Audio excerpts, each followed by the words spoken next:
O real acaba de ganhar o indesejado título de pior moeda do mundo em 2024, desvalorizando 27% em relação ao dólar. Enquanto isso, a Argentina, arrasada pela fome e pela corrupção até pouco tempo, viu seu peso dar um salto de 44% sob o governo de Javier Milei. O que está acontecendo com o Brasil? E o que vem pela frente em 2025? Será que Lula, Haddad e companhia vão deixar o país à beira da falência no próximo ano?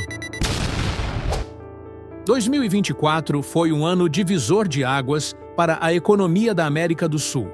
De um lado, o Brasil amargou inflação crescente, políticas fiscais incertas e uma desvalorização histórica do real. Do outro, a Argentina surpreendeu o mundo ao iniciar uma recuperação impressionante, mesmo após anos de crise. Como Milei conseguiu estabilizar o peso com uma inflação acumulada em 112%? E por que o Brasil não evitou a queda recorde da sua moeda? Fatores externos. Desde que assumiu a presidência, Javier Milei não poupou críticas ao governo Lula. No voy a hacer negocios con ningún comunista. Yo soy un defensor de la libertad, de la paz y de la democracia. Lula no entra ahí. O resultado? Investidores de peso, como Elon Musk, o homem mais rico do mundo, e Jeff Bezos, fundador da Amazon, elogiaram abertamente as decisões econômicas de Milei. Enquanto isso, a credibilidade do Brasil perante o mercado internacional segue em xeque, refletindo em um real cada vez mais fraco. Câmbio e inflação. No início de 2024, o dólar valia R$ 4,80. Hoje, encerramos o ano em R$ 6,18, um salto de mais de 1,30 em apenas 12 meses. Em contraste, o peso argentino, que estava em colapso, se tornou a moeda mais forte do ano, graças a políticas ousadas, como a redução do câmbio oficial versus paralelo e o foco na atração de investimentos estrangeiros. Esse cenário deixou a economia brasileira em sinal amarelo, alimentando dúvidas sobre a nossa capacidade de reagir. Impactos no dia a dia. A desvalorização do real não afeta apenas o mercado financeiro. O dólar, a R$ 6,18, significa produtos importados mais caros, viagens internacionais fora de alcance e inflação ainda mais difícil de conter. Para os investidores, prêmios de risco elevados e custo de capital disparando. E com 2025 batendo a porta, a pergunta que fica é: qual o valor do dólar no final do próximo ano? Muitos analistas falam até em R$ 7. Gastos excessivos e ciclo vicioso.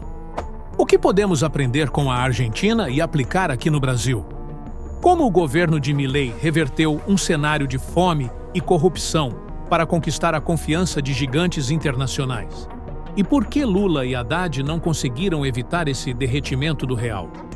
Nos próximos minutos, vamos falar das causas dessa desvalorização histórica, as projeções para 2025 e possíveis soluções para estabilizar a nossa moeda. Como sair desse buraco? Um caminho possível para reverter a crise é o chamado ajuste fiscal responsável. Isso significa parar de gastar mais do que se arrecada, priorizar investimentos em setores que realmente promovem crescimento, como educação e infraestrutura, e criar um ambiente confiável para atrair quem quer colocar dinheiro no país. Quando existe um plano econômico sólido, a confiança internacional aumenta, o dólar tende a deixar de disparar e o real pode finalmente se recuperar. Com isso, a inflação cede, permitindo que as pessoas comprem o básico sem se preocupar tanto com preços que sobem toda hora. Empresas também conseguem respirar melhor, gerando empregos e aumentando a renda da população, o que, por sua vez, ajuda a reduzir a pobreza e o endividamento. As políticas fiscais incertas do governo podem levar o Brasil a quebrar em 2025? Ou será que ainda dá tempo de evitar um desastre? É bom ficar ligado, porque isso mexe diretamente com o nosso bolso e com o futuro da economia. Quando o governo gasta demais, a conta simplesmente não fecha. Para tentar cobrir o rombo, ele se endivida ou imprime mais dinheiro. Resultado? A inflação sobe, o poder de compra cai e a moeda perde valor. Na prática, alimentos e produtos básicos ficam caríssimos, os salários não acompanham e muitas famílias chegam a passar fome. É um círculo vicioso. Quanto mais o real se desvaloriza, maior o custo de vida. Sair dessa situação exige, além de cortar gastos desnecessários, redirecionar recursos para áreas que geram desenvolvimento e, claro, criar regras estáveis que façam os investidores olharem para o Brasil como um lugar seguro para fazer negócio. Assim, a inflação tende a baixar e as pessoas recuperam o poder de compra sem viver sempre no risco de um próximo colapso. 73 milhões de pessoas estão endividadas. Desequilíbrio entre o que o governo gasta e o que arrecada não afeta só o caixa público, mas também a vida de milhões de brasileiros. De acordo com o Serasa, mais de 73 milhões de pessoas estão endividadas, a segunda maior marca em 2024. O total dessas dívidas ultrapassa 402 bilhões de reais, com um valor médio por pessoa de cerca de R$ 5.500. Enquanto o governo continua gastando além da conta, a inflação sobe, o real se desvaloriza e o poder de compra despenca.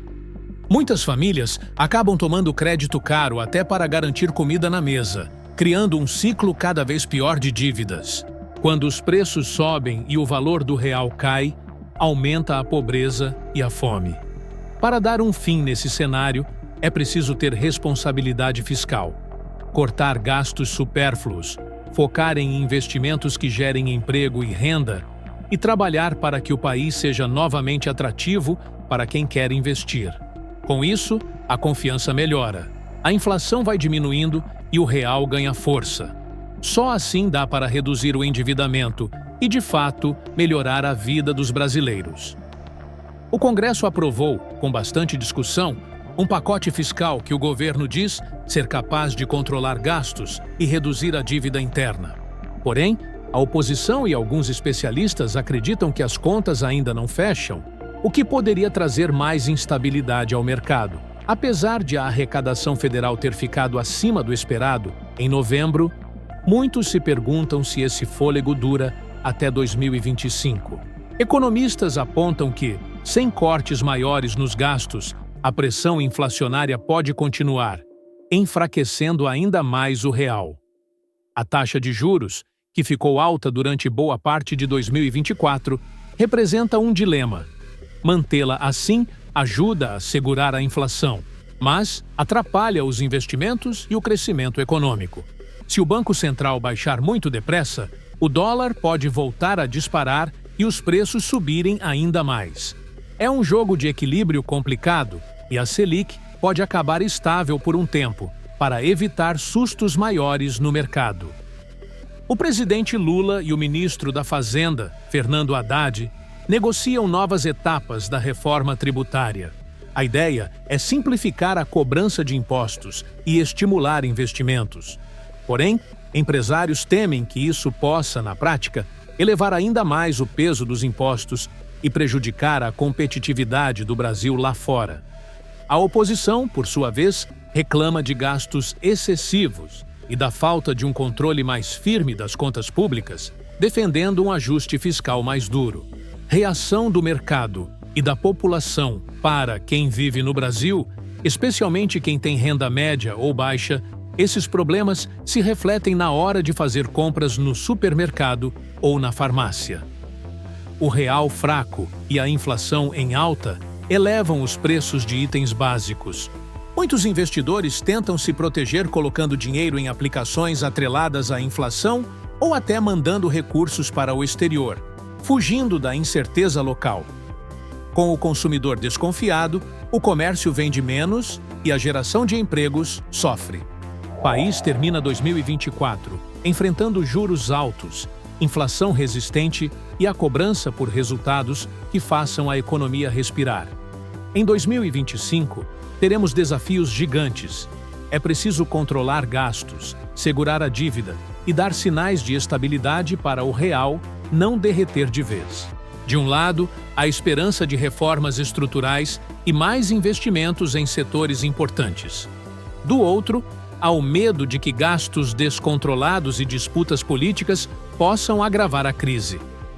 Fique de olho nos próximos passos, pois eles vão decidir o rumo do seu bolso, do seu emprego e, acima de tudo, do futuro da nossa economia. Aproveite para assistir um dos nossos vídeos que vou deixar aqui ao lado. Se você gostou do vídeo, deixe o seu like, compartilhe e se inscreva para não perder nenhuma atualização do mundo da economia e dos investimentos. Vamos torcer para que 2025 seja melhor que 2024 e para que os acertos de outros países sirvam de exemplo para o nosso. Obrigado pela companhia e até o próximo vídeo.